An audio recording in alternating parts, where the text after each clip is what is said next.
बीडचं राजकारण सध्या वेगळ्याच वळणावर आहे। त्याची प्रचिती नगरपालिका निवडणुकीत दिसून आली आहे। महायुतीतील भाजप आणि राष्ट्रवादीमध्ये इथं सामना रंगल्याचं पाहायला मिळालं। त्यात बीड नगरपालिकेत 40 वर्षांपासून एक हाती सत्ता असलेल्या क्षीरसागर कुटुंबाला या निवडणुकीत चांगला धक्का बसलाय। अजितदादांनी क्षीरसागरांच्या घरातच नेतृत्व देण्याऐवजी गेवराईचे आमदार विजयसिंह पंडितांकडे खुबीनं दिलं। क्षीरसागर बंधूंना खिंडीत गाठत ही निवडणूक पंडितांनी कशी फिरवली हेच या व्हिडिओतून पाहूयात। अजित पवार यांच्या राष्ट्रवादीचे आमदार विजयसिंह पंडित यांनी बीड नगर परिषदेच्या निवडणुकीची सूत्र हाती घेतली होती। त्यांच्या हाती सूत्र आल्यानंतर मोठं नाराजी नाट्यही पाहायला मिळालं। हा नाराजीचा अंक बीड विधानसभा लढलेले अजित पवार यांच्या राष्ट्रवादीचे योगेश क्षीरसागर यांनी पक्षांतर करण्यापर्यंत गेला। त्यांच्या भाजप प्रवेशानंतर हा अंक संपेल असं वाटलं असतानाच पंडित यांनी आक्रमक होत या निवडणुकीत अधिक लक्ष घातलं।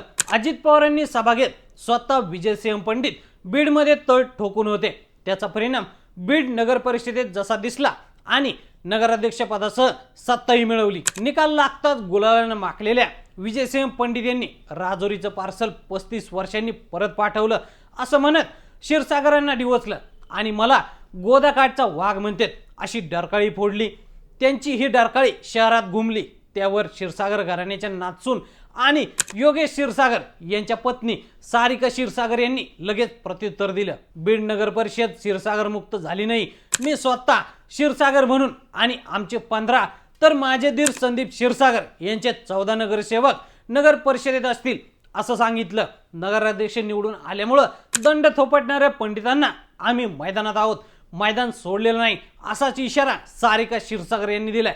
पण बीडमध्ये मैदान गाजवणाऱ्या पंडितांना मात्र स्वतःच्या गेवराई नगरपालिकेत पराभव स्वीकारावा लागलाय।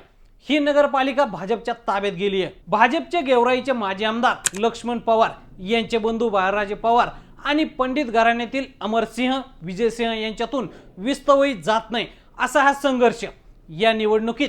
तर स्वतः बाळराजे यांच्या पत्नी गीता पवार याच मैदानात होत्या। ऐन मतदानाच्या दिवशी राडा झाला। याच भांडणातून झालेल्या केसमध्ये बाळराजे सध्या अटकेत आहेत। परळी बहीण भावाने राखली। परळीत राष्ट्रवादी आणि भाजप एकत्र लढले। नगराध्यक्षपद राष्ट्रवादीला गेलं आणि उमेदवारही सहज निवडून आला। इथं मंत्री पंकजा मुंडे आणि धनंजय मुंडे यांच्यातील समझोता कामी आला। पण बीड जिल्ह्यात इतर ठिकाणी भाजप राष्ट्रवादीत संघर्ष झाला। एकंदरीत बीड जिल्ह्यात काय झालं तर प्रस्थापितांना हादरे बसलेत। मतदारांनी आणि राजकीय गणितांनी बीडमधून क्षीरसागर हटवले, गेवराईतून पंडित हटवले, माजलगावमधून सोळंकी हटवले, अंबाजोगाईतून 30 वर्षांपासून एकाती सत्ता असलेले राजकिशोर उर्फ पापा मोदी हटवले आणि परळीतून भाजपच हटवले असा हा बीड जिल्ह्याचा निकाल आहे। तर मंडळी, बीड जिल्ह्यातील या संपूर्ण घडामोडींबद्दल तुम्हाला काय वाटतं आम्हाला कमेंट करून नक्की सांगा आणि असेच नवनवीन माहितीपूर्ण व्हिडिओ पाहण्यासाठी लेट्स अप मराठी फॉलो करा।